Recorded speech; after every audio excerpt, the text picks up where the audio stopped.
The Burgess Animal Book for Children by Thornton W. Burgess. Chapter 18. Mice with Pockets and Others. Pockets are very handy things for little people who are thrifty and who live largely on small seeds. Without pockets in which to carry the seeds, I'm afraid some of them would never be able to store up enough food for the winter, began Old Mother Nature as soon as everybody was on hand for the next morning. I wouldn't be without my pockets for anything, spoke up Striped Chipmunk. Old Mother Nature smiled. You certainly do make good use of yours, she said. But there are others who have even greater need of pockets, and among them are pocket mice. Of course, it's because of their pockets that they are called pocket mice. All of these pretty little fellows live in the dry parts of the far west and southwest, in the same region where Longfoot the kangaroo rat lives. They are close neighbors and relatives of his.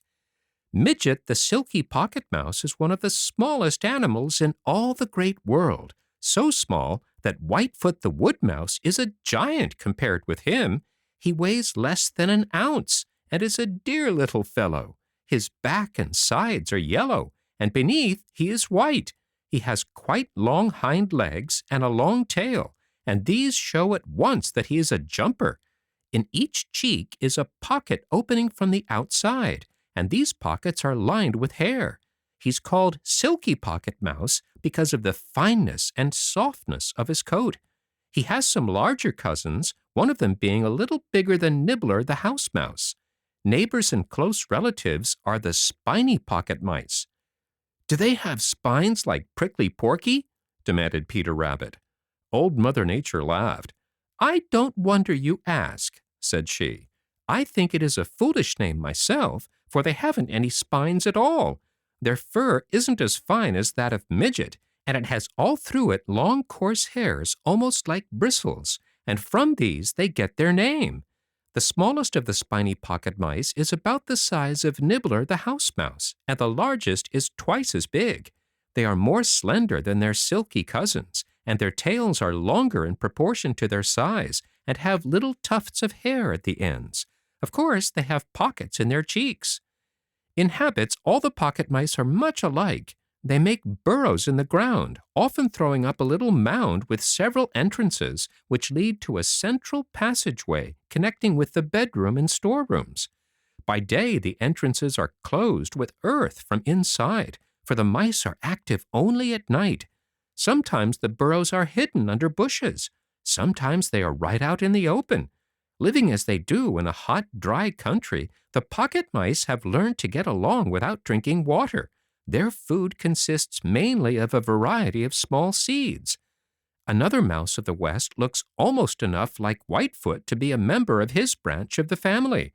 He has a beautiful yellowish-brown coat and white waistcoat, and his feet are white. But his tail is short in comparison with Whitefoot's, and instead of being slim, is quite thick. His fur is like velvet. He is called the grasshopper mouse. Is that because he eats grasshoppers? Asked Peter Rabbit at once. You've guessed it, laughed Old Mother Nature. He is very, very fond of grasshoppers and crickets. He eats many kinds of insects, moths, flies, cutworms, beetles, lizards, frogs, and scorpions. Because of his fondness for the latter, he's also called the scorpion mouse in some sections. He is fond of meat when he can get it. He also eats seeds of many kinds. He is found all over the West, from well up in the north to the hot, dry regions of the southwest. When he cannot find a convenient deserted burrow of some other animal, he digs a home for himself and there raises several families each year. In the early evening, he often utters a fine, shrill, whistling call note. Another little member of the mouse family found clear across the country is the harvest mouse. He is never bigger than Nibbler the house mouse, and often is much smaller. In fact, he is one of the smallest of the entire family. In appearance, he is much like Nibbler, but his coat is browner, and there are fine hairs on his tail. He loves grassy, weedy, or brushy places.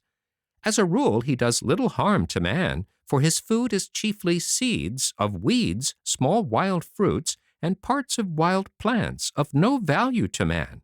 Once in a while, his family becomes so large that they do some damage in grain fields, but this does not happen often. The most interesting thing about this little mouse is the way he builds his home. Sometimes he uses a hole in a tree or post, and sometimes a deserted bird's nest. But more frequently he builds a nest for himself, a little round ball of grass and other vegetable matter. This is placed in thick grass or weeds close to the ground, or in bushes or low trees several feet from the ground. They are well-built little houses and have one or more little doorways on the underside when they are in the bushes or trees. Inside is a warm, soft bed made of milkweed or cattail down, the very nicest kind of a bed for the babies.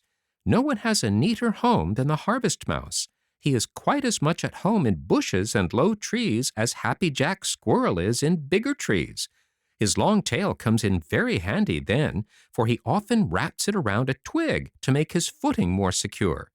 Now, this is all about the native mice, and what is it, Peter? You've forgotten Nibbler the house mouse, replied Peter. How impatient some little folks are, and how fearful that their curiosity will not be satisfied, remarked Old Mother Nature. As I was saying, this is all about our native mice, that is, the mice who belong to this country. And now we come to Nibbler the house mouse, who, like Robber the brown rat, has no business here at all, but who has followed man all over the world, and, like Robber, has become a pest to man. Peter Rabbit looked rather sheepish when he discovered that Old Mother Nature hadn't forgotten, and resolved that in the future he would hold his tongue. "Have any of you seen Nibbler?" asked Old Mother Nature. "I have," replied Danny Meadow Mouse. "Once I was carried to Farmer Brown's barn in a shock of corn, and I found Nibbler living in the barn." "It is a wonder he wasn't living in Farmer Brown's house," said Old Mother Nature. "Probably other members of his family were. He is perfectly at home in any building put up by man, just as is Robber the rat. Because of his small size, he can go where Robber cannot. He delights to scamper about between the walls. Being a true rodent, he is forever gnawing holes in the corners of rooms and opening onto a pantry's shelves so that he may steal food. He eats all sorts of food, but spoils more for man by running about over it. Then he eats it. In barns and in hen houses, he gets into the grain bins and steals a great deal of grain. It is largely because of Robber the rat and Nibbler that men keep the cats you all hate so. A cat is Nibbler's worst enemy. Nibbler is slender and graceful, with a long hairless tail and ears of good size. He is very timid, ready to dart into his hole at the least sound. He raises from 4 to 9 babies at a time, and several sets of them in a year. If Mr. and Mrs. Nibbler are living in a house, their nest is made of scraps of paper, cloth, wool, and other soft things stolen from the people who live in the house. In getting this material, they often do great damage. If they are living in a barn, they make their nest of hay and any soft material they can find. While Nibbler prefers to live in or close to the homes of men, he sometimes is driven out and then takes to the fields, especially in summer. There he lives in all sorts of hiding places and isn't at all particular what the place is, if it promises safety and food that can be obtained close by. I'm sorry Nibbler ever came to this country. Man brought him here, and now he is here to stay, and quite as much at home as if he belonged here the way the rest of you do. This finishes the lessons on the order of rodents, the animals related by reason of having teeth for the purpose of gnawing. I suspect these are the only ones in whom you take any interest, and so you will not care to come to school any more. Am I right?" "No, ma'am," answered Happy Jack the Gray Squirrel, who, you remember, had laughed at Peter Rabbit for wanting to go to school. "No, ma'am. There are ever so many other people of the Green Forest and the Green Meadows we want to know more about than we know now. Isn't that so?" Happy Jack turned to the others, and everyone nodded, even Prickly Porky. "There is one little fellow living right near here who looks to me as if he must be a member of the mouse family, but he isn't like any of the mice you've told us about," continued Happy Jack. "He is so small he can hide under a leaf. I'm sure he must be a mouse."